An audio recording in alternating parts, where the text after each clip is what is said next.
a fruitcake at a holiday party, a spoiler on a fancy sports car, any of the three of us shirtless on the beach. All things that the general public wishes they could simply press delete and get rid of. Welcome to week 14, ladies and gentlemen, of the week 14 episode of The Forced Fumble. This is the addition by subtraction episode of the pod. I'm D-Pro. I'm joined as always by Chewbacca and JD. Today, each of us will be going back in time and deleting a play from football history to make the world a better, happier place. And also the return of the scramble, where we just rant on whatever the hell we want, topic of our choosing. So, Chewbacca, I said fruitcake at a holiday party. I did that for you, my friend. How do you feel about people saying Christmas, not mentioning Hanukkah, or going out of their way not to say Christmas around you, a Jewish person? How do you feel about it? Well, so for years when I was younger, even like 10, 11, 12, if somebody wished me a Merry Christmas or have a Merry Christmas, I'd say, same to you. I didn't feel that it necessary to correct them and say, oh, excuse me, I celebrate Hanukkah. I'm not one of those whiny bitch Jews where, you got to include, we make up less than a tenth of a percent of the world's population. So the whole world shouldn't have to say happy holidays because some of us celebrate. Just, you know what? If somebody wishes you a Merry Christmas and you're Jewish, just say thank you. You the same, because their heart's in the right place. They're giving you well wishes. So what that it's not the holiday and I'm a country music fan, and there's this one country song right now, and it's just like and Fuck the saying Jews, Merry probably. Christmas, not Happy Holidays. What would you say? It probably says fuck the Jews because it's a country music song. No, it's not hate music, but no, it's like, by saying the song is current, and it's talking about how, America's getting back on the right track, although maybe 50 to 52% of the people who watch this might not believe that. But anyway, I They digress. believe it. But Chewbacca, I would love it if somebody wished you a Merry Christmas and you were just like, go fuck yourself, you selfish prick. How dare you? No, because I'm not that Jew. Not that Jew. What You a should write a line. song. I want to hear that in song format. I'm not that Jew. Merry Christmas to I wish you. I wish people Merry Christmas. I wish people Merry Christmas all the time. I'll say it first. So you know what else I should say? Bear down. Or JD, should I say bears down to second place? How are you feeling about that? That was a great game. I have Caleb Williams on my team, my fantasy team. I was pulling for him, and I'm pulling for you. So how do you feel coming off of that? D-Bro, to answer your question, I feel great. To be in Lambeau, get smashed the first half, come back and almost tie it at the end of the second half, I feel that's pretty great. Packers defense is very good. They were scheming nicely against the Bears. Jordan Love, his mid-range and deep ball, very accurate today. So he was crushing them in that regard. And they pulled up within a touchdown in the final seconds of the game. So I am cool. I even said to my friends, even before this whole number one seed in the NFC nonsense, I would cut off my left arm out of happiness if they were to lose in the first round of the wild card this year, the Bears. You lose an arm for the rest of your life for that shit? I would be delighted. It would be my pleasure. Way to aim low. Yes. You got to have low expectations. We're talking about Bears here, Chewbacca. Loser mentality that is. Yes, it is poverty franchise mentality. However, my point is, I didn't expect to be here. So this is great. Everything is gravy. If they lose in the first round, so be it. I will do a cartwheel, if that happens. I did not expect that in August. This went from losing an arm to a cartwheel. Wow. By the way, JD, you're not going to be able to do a cartwheel with just that one arm. That's a very good point. And I was not doing cartwheels today, guys, because my New York Jets floundered again. And it hurts worse. First of all, for me, it hurts worse when you lose that badly against a division rival like the Miami Dolphins. The Mike McDaniel hipster-led Miami Dolphins with noodle arm Tua Tagovailoa behind center, right?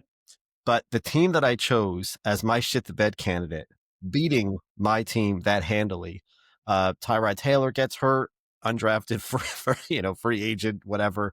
Brady Cook comes in and looks like a undrafted guy.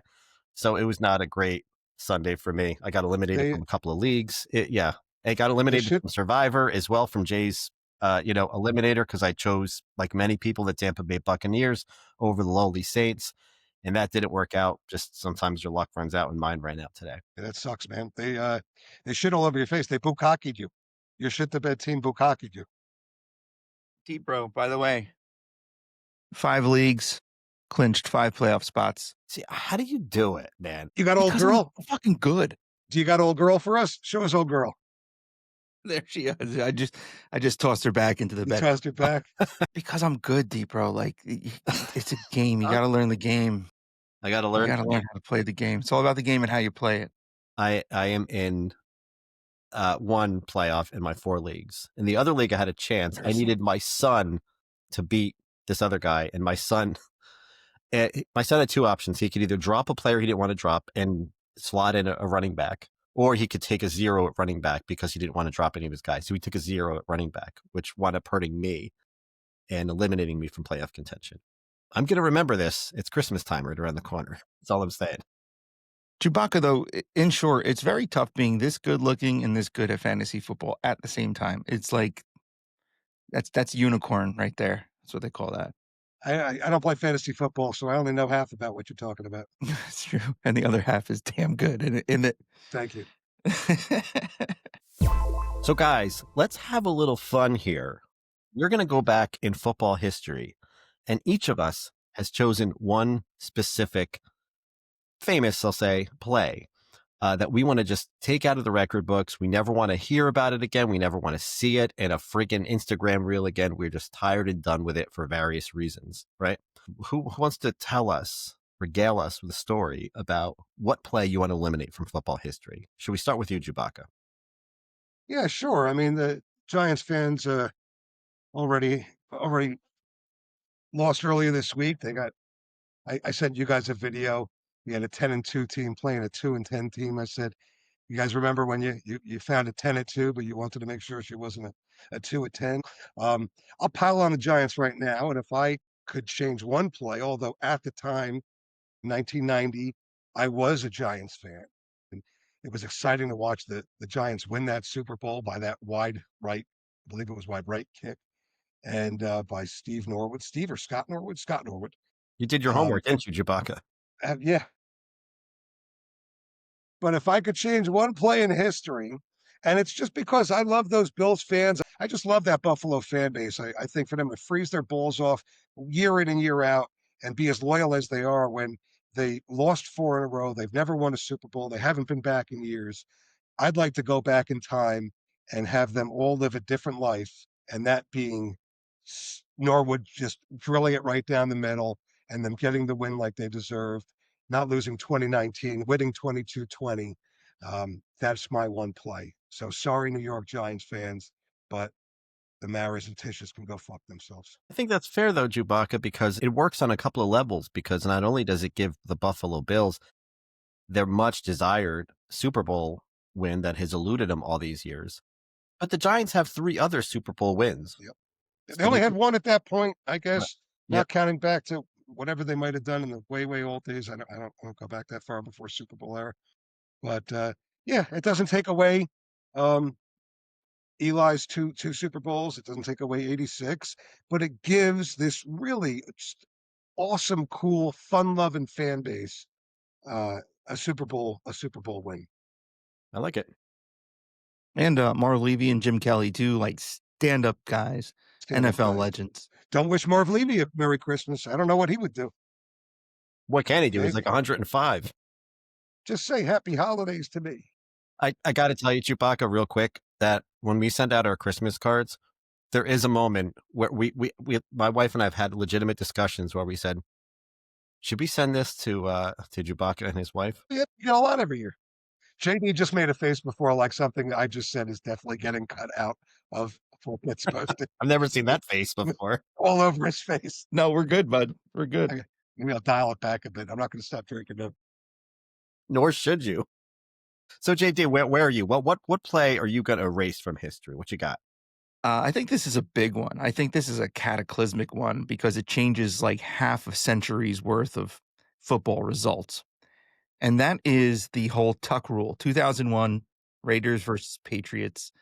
That's a quarter century, by the way, just for anybody doing math. Did I say half? Sorry. Sorry. You know what I got to do, guys? Like, each of you drink during this. Like, I feel like that would help me lock in a little better. Guess so, yeah.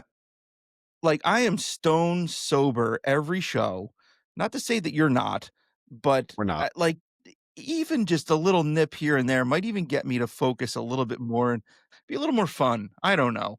I got Norwood's name wrong. Whatever. Let's go on. Yeah, that's fine. That's fine. All right. So Deep Pro knows me and actually has, I think, once or twice, if you're familiar with Game of Thrones, once or twice referred to me as like a Littlefinger type, the character or the person who just wants chaos sometimes, or likes to plant a little seed and watch it grow into a tree of chaos. Dance, So, And you hear things. You hear things before other people too. yes. So I think if I were to erase this moment, this prevents that cult of Brady from ever forming.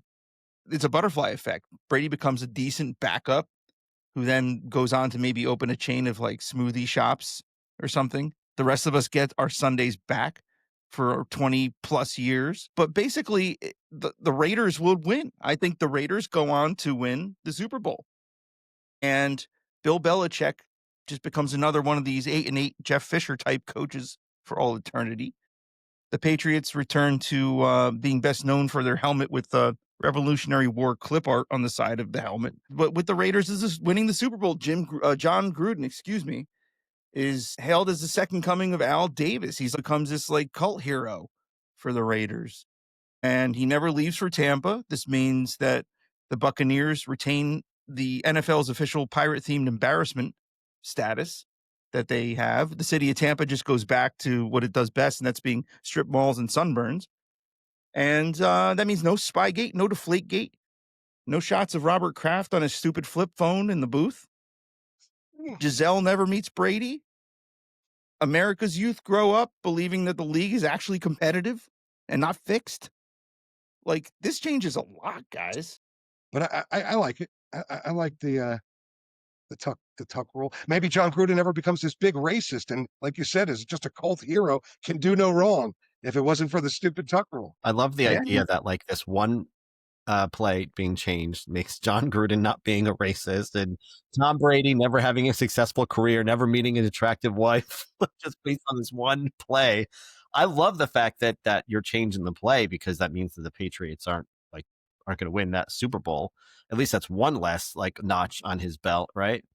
Mm-hmm. But yeah, I think like a lot of people they chastise Mo Lewis for why'd you have to do that? Why'd you have to start this era? Like, what about you, Deep Bro? What do you got? Well, guys, sometimes the obvious answer is the right one. And if you know anything about me, there is one play that has come up several times on the show, and I'm fucking tired of hearing about it. The Jets were already terrible with a long history of being a laughingstock. But one play would provide those laughers with a moment that they can always point to and say, ha, you are a loser because this thing happened. You can't escape it. It gets brought up every day. The butt fumble. Thanksgiving 2012, Jets, Patriots on the grandest stage, maybe not the grandest stage, but a national stage. Mark Sanchez fumbling the ball directly into the butt of right guard Brandon Moore. It's like if you're in high school and you were you were a nerd and everybody knew you were a nerd, but people would probably forget about you eventually. But then you fell down the stairs and you shit your pants. That's what happened to the Jets. They created this moment, this embarrassing moment that will live on in infamy forever. Mark Sanchez will always be, he's never gonna get past that. That's his Bill Buckner moment. Like that thing is gonna stay with him until the day he dies. And until the Jets have some modicum of success, this is gonna be the thing, the moment.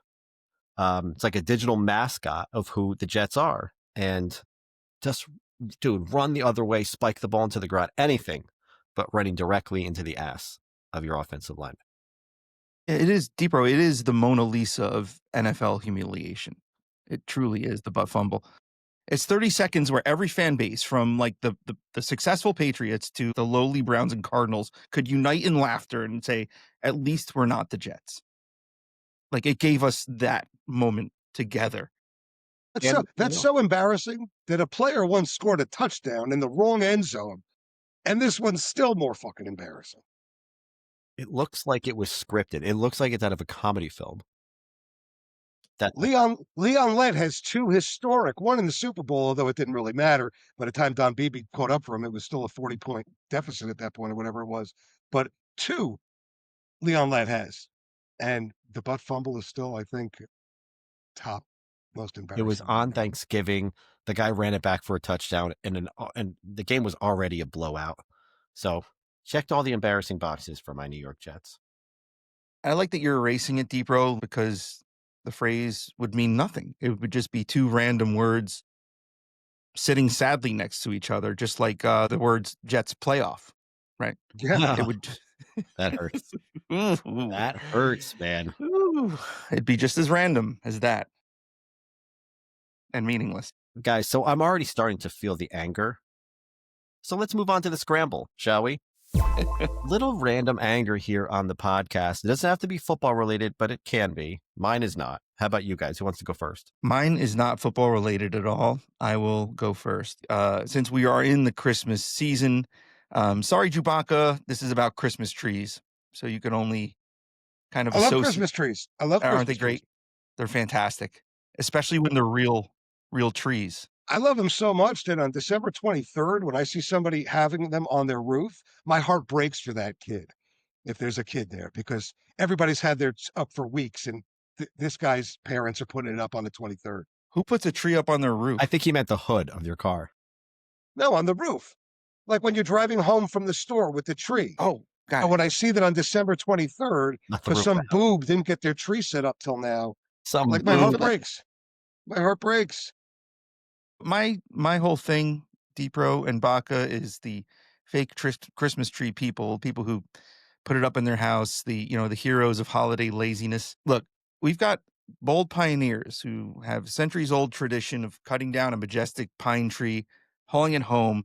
But then you've got these people now who just say, "Nah, let's just unzip this green plastic corpse from the attic once again this year." Nothing says Christmas spirit like assembling a glorified toilet brush and pretending it smells like joy, because it doesn't. When you have a pine-scented candle next to it, your guests can bask in the authentic aroma of chemical deception and depression next to your fake Christmas tree. So to me, it's like you don't water it, you don't sweep the needles, you don't risk setting your house on fire. So where's the adrenaline? Where's the danger and holiday fun in any of that? But you're just decorating a glorified coat rack and calling it tradition. I am against fake trees. Fake trees. Yeah. And JD, you know how I feel about it. Yeah, you're a convert, right? You're a real tree trader. I am a real tree trader. So for the past 5 or 6 years, I've had a fake one because we would bring our kids there and it was supposed to be this great experience, and it just wasn't being that. Like everybody would disagree and we would fight like the entire ride home. It's like, I'm getting a fucking fake tree. And I do think we're close because one of my kids already asked, can we get a real one this year? And I put up the fake one, but I'm like, all right, maybe next year. Like we're getting to that territory now where kids are getting older, more mature. So I think I'm going to convert back. But your rule, JD, has always been that like you can get a fake tree, but you can't post a picture of it on social media like you're this big hero, right? Yeah, that really sparks my ire, because you are just lazily just unwrapping this plastic thing and putting it up like you're proud. You put the 3 pieces of it together. Whoop-de-fucking-do. Whoa. You got to spruce those things out. I used to do this. I used to work for a florist, and I used to do this. You got to stand away, squint your eyes, and just make sure there's lights where you see holes. I was actually really good at decorating a tree. That's fine, but like we're talking about a fake tree here, and I'm saying it's not easy. In fact, it's harder. It's harder to make a fake tree look good than it is to just go and take the easy way out and go get the real tree. I'm with your back on this one, JD. Yeah, you're siding with the Jewish person on this one. Good, real smart. Is that a Hanukkah? There's a Hanukkah bush, right? The Hanukkah bush is bullshit. I'm not one of those Jews. The Hanukkah bush people are the people who correct you when you say Merry Christmas and they say, oh, no. No, I've got a Hanukkah bush, so you have to wish me a happy Hanukkah. Do they really have a You know, bush? Did you check? I don't know, man. I've never seen a bush. I don't do the the mensch on the bench because of the elf on the shelf. I don't do the mensch on the bench. Fuck the bench on the bench. I'm serious. I'm gonna go next, guys, because Please do. mine's related to Christmas as well. And I'm gonna preface it by saying this. You guys know I'm not a prude, right? I'm not like a No, you put square. out. Yeah, You're not a right. prude. I deliver. Stop trying to make Christmas sexy. It's not a sexy holiday. It's a holiday about family and togetherness, faith, cozying up to someone by a fireplace. Okay, I get how we got there, whatever. Halloween's the sexy holiday. But Sabrina Carpenter has a Christmas song where she references the guy's massive dick and her stockings being on the floor. 4th of July, we're celebrating freedom. It's hot. So sure, take it off, right? Halloween, we're playing dress up. Sure, be a slut. But we don't need a Santa hat on the corner of the Pornhub logo. I feel like that's a little much. It's unnecessary. It's like, it's the 12 days of Christmas, not the 12 lays of Christmas. Okay. So stick with the snow, be done with that hoe, and please, only quick kisses under the mistletoe. That's my scramble. Well done. You gotta tell me what the song is. First of all, I love lyrics. I think it's What's the called name a of the song? Christmas nonsense, or it's called a nonsense Christmas. The Sabrina. It's actually it's a catchy song, but it just does not do anything to get you in the spirit of the holiday. Okay. Yeah, horny for the holidays is a concept I never really got. Or thinking that Santa is some sexy or sex object is just nothing I ever fully understood, and quite perverse in my mind. It's odd. It's The way I feel. it's a weird fetish. You should not be Yeah. publicizing. Horny for the holidays. All right, Chewbacca, what you got? So I recognize that basically you can't really check out of any store at this point, certainly not the big box stores, without being asked to round up. Round up for world hunger, round up for youth sports, it's round up, round up, round up. And more often than not, I do it. And I don't do it out of guilt. I just do it because, yeah, whatever. It's 43 cents. It's 57 cents. The Denville Food Pantry was short. They could have used about 10 turkeys. I put a post in my neighborhood page. I said, if anybody would like to donate turkeys, blah, blah, blah. Well, 3 people gave turkeys, and I gave 7 turkeys. So at this point, I'm done with the rounding up for the rest of the year. I don't care if I just spent $400 on dicks, and the guy looks at me like, wow, you can't round up the extra 37 $400 cents. on dicks? Really? Dick's Sporting Goods, but well played. That's a steal. Well played. No, we have 8 crazy nights, so I had to, got to fill some of those nights up.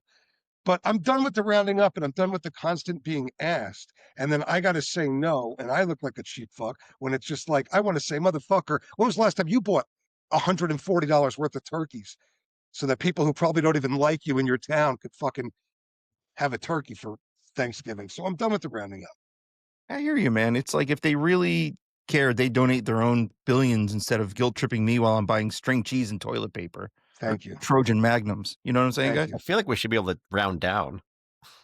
That would be nice. Yeah. Yeah, how about a little help? It's 1442, Mr. Cohen. Like, how about, let's call it at 14. Right? Okay, gentlemen, this has been nice. We've gotten rid of some shit that we didn't want. We talked about things that bothered us. I feel a little bit better getting it off our chest. I know some episodes ago we felt worse after talking about our feelings. I feel a little bit better. Thank you, everybody, for checking us out. You can follow us on YouTube or on Instagram at The Force Fumble, or subscribe on Apple or Spotify. We love being here with you every week. And in closing, I just want to say I hope you have less of what you hate in life and more of what you love. See you next time on The Fumble. Later. Merry Christmas, Chewbacca. Hey, Merry Christmas. Where's my bush? Where's my Hanukkah bush?